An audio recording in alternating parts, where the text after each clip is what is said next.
Sebab itu tuan-tuan, hari ini kita sebelum mati nak cari jiwa hamba. Saya kenal seorang datuk tuan-tuan, dia pun meninggal dunia masa balik haji.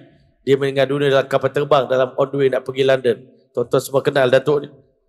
Tetapi tuan-tuan, saya tengok di hujung-hujung hayat dia, walaupun di zaman muda, orang hebat.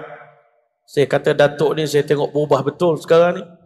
Lain macam, kalau tidur pun nak tidur kat luar, kat masjid. Kalau etikaf dia tidur kat luar.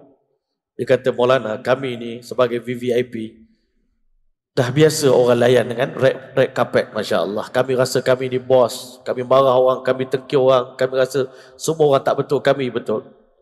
Sekarang ni sebelum mati saya nak kembali dapat jiwa hamba. Saya nak dapatkan balik jiwa hamba tu. Saya seorang hamba Allah. Saya bukan majikan, saya bukan orang hebat. Saya purposely saya pergi tidur. Kalau dia tidur kat masjid, dia tidur tepi, dekat koridor ataupun dekat tepi kaki lima. Nak biar hinakan diri walaupun orang nampak pelik. Sebab apa tuan-tuan? Takabur, kesombongan tu yang menghalang selama ini.